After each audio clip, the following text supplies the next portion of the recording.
Bonjour à tous, j'espère que vous allez bien.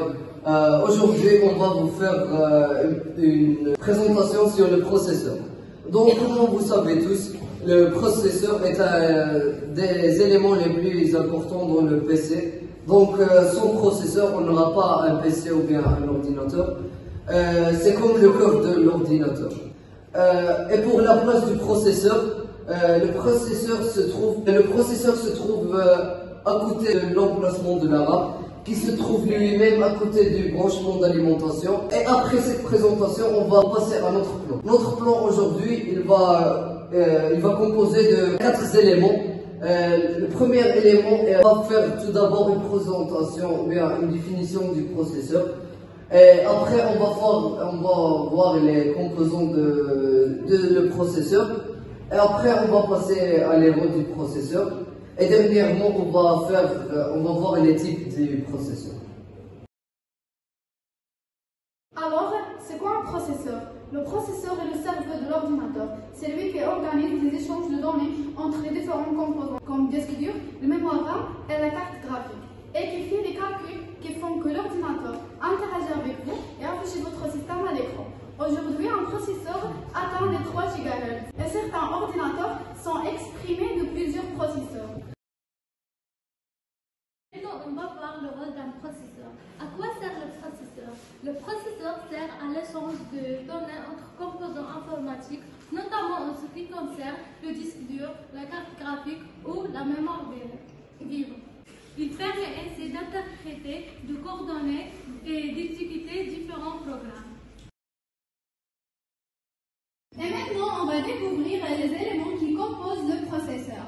Le processeur se constitue par plusieurs parties distinctes. Chaque élément possède un rôle précis pour assurer son fonctionnement dans sa globalité. On commence par l'unité de contrôle, également appelée séquenceur. Il a pour rôle d'assurer la communication entre la mémoire du PC et les différents périphériques installés. Il décode les instructions reçues, les gère et récupère les instructions stockées dans le registre.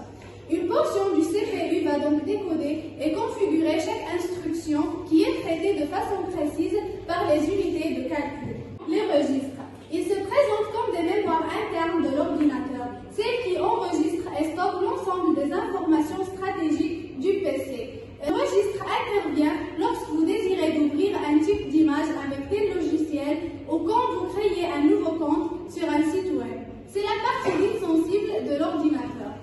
On passe à l'horloge. Comme son nom l'indique, l'horloge est là pour assurer la bonne synchronisation de l'ensemble.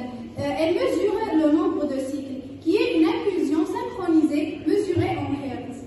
On trouve aussi les bus informatiques qui permettent le transfert de données vers les unités de traitement de celles-ci. Ils sont décomposés en 3 sous-ensembles installés sur le microprocesseur du PC. On a le bus de contrôle qui correspond au message, bus de données qui identifie les composants de l'ordinateur et bus d'adresse qui comprend par des messages reçus et actions effectuées. Finalement, on a les cœurs du processeur. Les microprocesseurs modernes possèdent plusieurs cœurs. L'intérêt d'avoir plusieurs cœurs est d'avoir la possibilité d'exécuter plusieurs tâches à la fois. Maintenant, dans la 4e partie, on va parler à propos des types du processeur. Afin de choisir un processeur adapté à l'ordinateur, nous devons d'abord connaître les éléments sur lesquels nous devons nous appuyer pour le choisir. Premièrement, la fréquence. Les gammes de processeurs actuels ont considérablement évolué depuis ces dernières années. Plus la fréquence est élevée, meilleure sera la rapidité de traitement des instructions. Comme on voit dans cette image, ce nombre 3,3 GHz nous montrons la capacité des informations que peut ce processeur le traiter dans une seconde. Alors, avec l'augmentation de ce nombre, le processeur sera meilleur et plus fort, et le pourcentage de panne sera moindre dans l'ordinateur. Deuxièmement, la mémoire cache. Elle agit sur le traitement des applications et conserve les données employées pour le processeur. Pendant que vous utilisez des applications ou des logiciels, l'assistance les place dans la mémoire cache pour qu'ils puissent accéder et les traiter facilement. Quant aux applications que vous n'utilisez pas, il les met dans la mémoire RAM afin qu'il puisse revenir à nouveau lorsque vous en avez besoin. Ainsi, pour que le processeur soit plus puissant, il a besoin d'une grande quantité de mémoire cache à proximité afin de traiter plus d'informations à un rythme plus rapide lorsque vous utilisez plusieurs applications ou logiciels en même temps. Troisièmement, le nombre de cœurs. Plus ce nombre est grand, plus le processeur sera en mesure d'effectuer plusieurs tâches simultanément et plus l'affichage final sur l'écran sera rapide.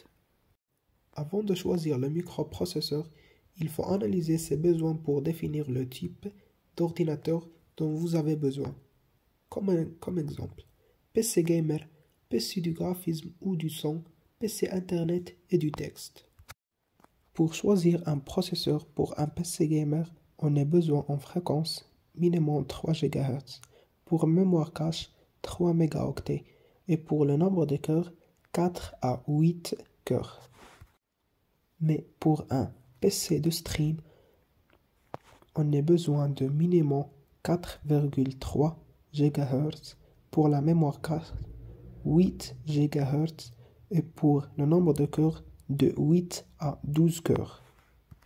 Pour un PC du graphisme ou du son, ou bien du montage, on a besoin de 2,4 GHz dans la fréquence et 3 mégaoctets dans la mémoire cache et 4 cœurs.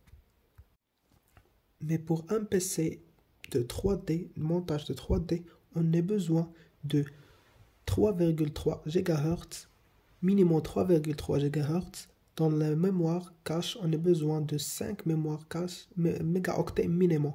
Et pour le nombre de cœurs, 4 cœurs.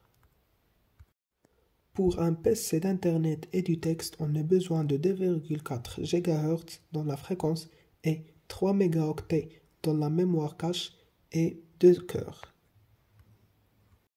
Pour conclure, c'est bien suivant l'utilisation de son ordinateur que l'on choisit son CPU. Un CPU de premier prix permettra de surfer sur le net, de regarder des films en ligne, de faire des traitements du texte et quelques présentations graphiques simples. Si l'ordinateur est dédié au jeu, au graphisme ou au son, il faudra alors prévoir un investissement plus important qui sera adapté au montage vidéo, au travail de l'image et aux jeux en ligne. Et finalement, et comme conclusion, on va vous présenter une vidéo explicative et résumée pour le processeur. Nous allons explorer le composant qui est au cœur des ordinateurs, des tablettes et des téléphones. C'est le processeur. Comment fonctionne-t-il? Qu'est-ce qu'il y a à l'intérieur? Un processeur au CPU, Central Processing Unit en anglais, est le composant principal de l'ordinateur. C'est un composant électronique qui exécute les instructions. En général, on appelle ce composant un microprocesseur. Souvent, le processeur ou bien le microprocesseur est comparé au cerveau humain. En effet, c'est lui qui se charge et effectue tous les calculs et échange les données entre les composants de l'ordinateur. Au début, les processeurs étaient réalisés avec des tubes électroniques. Heureusement, aux années 50 a été inventé le transistor. C'est un composant électronique qui se comporte un peu comme un interrupteur. En 1971, Intel a commercialisé son premier microprocesseur, le 4004. Il possède environ de 2300 transistors. Il pouvait exécuter quelques centaines de milliers d'instructions par seconde. Aujourd'hui, les processeurs possèdent plusieurs dizaines de milliards de transistors et qui sont capables de réaliser plusieurs milliards d'opérations par seconde. Le processeur, ce n'est pas qu'une simple unité de calcul. Il est en effet composé de plusieurs parties. Tout d'abord, un processeur dispose d'une horloge. Pour fonctionner un processeur, il doit être cadencé par un signal régulier. C'est l'horloge qui fournit ce signal. Le processeur dispose également de registres, qui sont des petits mémoires très rapides. Certains registres sont spécialisés. Le registre accumulateur, par exemple, stocke les données des opérations arithmétiques et logiques. Et le compteur ordinel sert à indiquer au processeur ce qu'il doit faire. Il contient en effet l'adresse de la prochaine instruction à exécuter. Le processeur dispose de deux grandes unités. Une unité de contrôle et une unité arithmétique et logique. Une unité de contrôle qui est capable de décoder les instructions et de sélectionner le bon registre. Une unité arithmétique et logique, c'est elle qui est en charge de tous les calculs. Le processeur dispose de 3 bus. Un bus de données qui permet de transférer les données. Un bus d'adresse qui permet d'envoyer les adresses des lectures et des écritures. Et un bus de contrôle qui permet de diriger les autres parties de l'ordinateur. Une instruction est l'opération de base d'un processeur. Elle est composée d'un code opération qui correspond à l'opération demandée et un code opérande qui correspond aux paramètres de l'opération. On peut classer les instructions en 4 grandes familles. Les instructions d'accès à la mémoire, les opérations logiques, les opérations arithmétiques et enfin les contrôles. Pour plus vite, une instruction s'effectue en 5 étapes. Tout d'abord, la lecture de l'instruction, puis ensuite le décodage, l'exécution, l'écriture ou la lecture en mémoire et enfin l'écriture de résultats dans un registre.